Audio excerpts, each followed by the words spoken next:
January 22nd, 1879. A valley in South Africa. 20,000 Zulu warriors sat in total silence. No fire, no movement, no sound. Just waiting. A British scout crested the hill and stopped. He couldn't process what he saw. Couldn't move, couldn't speak. 20,000 men. Crouched low, shields raised. Eyes forward. And then they stood up. What happened in the next 4 hours was catastrophic, humiliating, and completely improbable based on everything the British Empire believed about itself. They tried to hide it. This part never makes it into the textbooks. To understand Isandlwana, you need to grasp the arrogance that entered that valley first. In 1879, the British Empire felt untouchable. Queen Victoria had ruled for 42 years. The sun never set on British territory. Red-coated soldiers had fought in 63 campaigns worldwide, without a single disastrous defeat against a native force. The Zulu kingdom of southern Africa observed this carefully. Their king, Cetshwayo, was no fool. He had seen what happened to other African kingdoms when the British wanted their land. He did everything he could to avoid war. He kept his soldiers inside Zulu borders. He negotiated, he sent messengers. He played the diplomatic game as long as possible. It wasn't enough. The British High Commissioner for South Africa, Bartle Frere, wanted Zululand. Not because the Zulus had done anything wrong, but because the land beyond was rich in diamonds and gold, and the Zulus stood in the way. So in December 1878, Frere sent Cetshwayo an ultimatum: dismantle your entire military system in 30 days. It was meant to be refused. Frere didn't even inform the British government in London of his actions.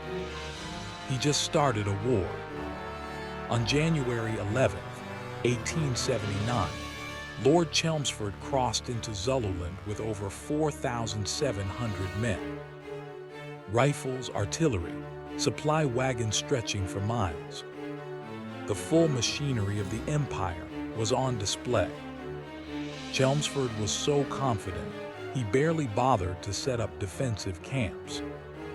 He viewed this as a short campaign, a quick lesson of formality. He assumed the Zulus would scatter at the sight of British rifles.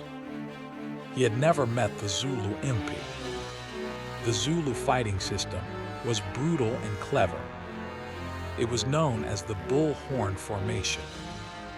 A large group of warriors would engage the enemy head-on, holding their attention, absorbing fire and pressing forward. Meanwhile, two curved groups of warriors would sprint wide around both sides, moving quickly to encircle the enemy before they even realized what was happening. Once the horns connected behind enemy lines, there was no retreat. Cetshwayo had trained 24,000 warriors in this formation. On January 22nd, he unleashed them. Here's where the story becomes remarkable. That morning, Chelmsford split his forces. He took a large portion of his men east, chasing a Zulu decoy force, a deliberate trap the Zulus had set up. Left behind at the camp at Isandlwana were approximately 1,300 men under Colonel Pulley. They were eating breakfast when scouts reported Zulu movement on the hills. Then the hills moved. 20,000 warriors appeared over the ridge in one sweeping tide. The British opened fire immediately. Volleys of rifle fire tore into the advancing Zulus. Men fell by the hundreds. The Zulus kept coming. This was the moment that shattered British beliefs about the world. Their rifles were supposed to stop this. Modern weapons against spears. It wasn't supposed to be a contest. But the Zulu front absorbed the fire, and the horns were already in motion. By the time British soldiers on the flanks realized warriors were behind them, it was already over. Ammunition began to run out. Supply boxes couldn't be opened fast enough. The firing line collapsed inward. In under 2 hours, over 1,300 British soldiers were dead. Rifles, artillery, the full power of the empire, all defeated by spears and shields and sheer tactical brilliance. This part never makes it into the textbooks. When the news reached Britain by telegraph, the country fell into shock. Queen Victoria wept. Newspapers couldn't explain it. Generals couldn't explain it. The official response was quick and revealing. Find someone to blame and bury the real story. Lord Chelmsford pointed fingers at dead officers who couldn't defend themselves. The government quietly suppressed the full details of how completely and decisively the Zulus had outmaneuvered them, because the frightening implication lingered beneath it all. If the Zulus could do this, what else could? Who else was watching? 43 other nations under British control were watching closely. Britain couldn't afford to let Isandlwana be the defining story. So they rewrote it. The very next day, January 23rd, a small British garrison of 150 men at a nearby station called Rorke's Drift held off 4,000 Zulu warriors for 10 hours. Britain seized on the story like a lifeline. 11 Victoria Crosses were awarded, the most ever given for a single action in British military history. Rorke's Drift became the primary story. Isandlwana was buried beneath it. The heroic last stand replaced the catastrophic defeat in public memory. That wasn't an accident. It was empire managing its own narrative. This part never makes it into the textbooks. The Zulu victory was real, but it carried a devastating consequence. Cetshwayo had been right. Winning the battle meant losing the war. The humiliation at Isandlwana compelled Britain's hand. They couldn't walk away now.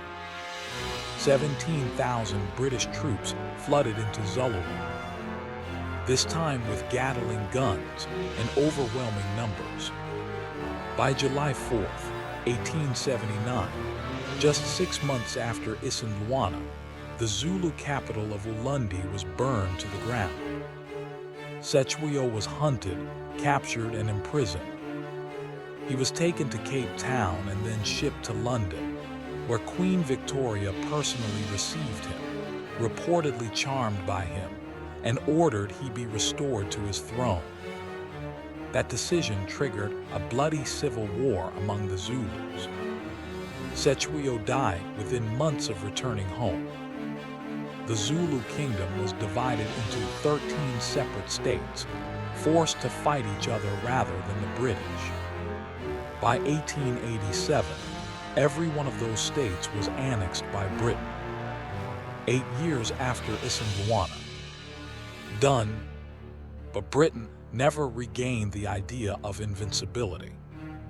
Before January 22nd, 1879, the British Empire had a narrative it told itself and the world.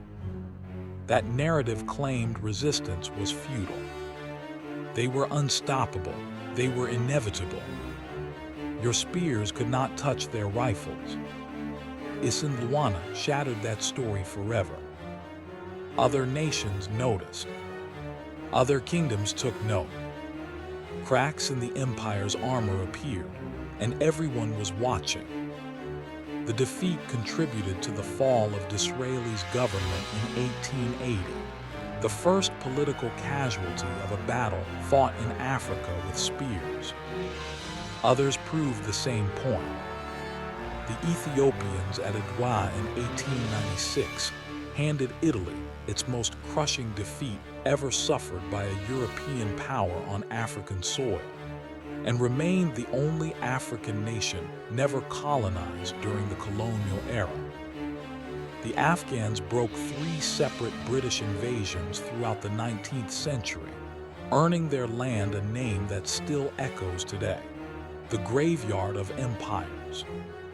The story of empire is often told as inevitable, unstoppable, and one-directional. But the real records, the unwritten ones, are filled with moments where ordinary people with extraordinary will look one of the world's most powerful forces in the eye. And won, even if just for a morning, even if just long enough to matter.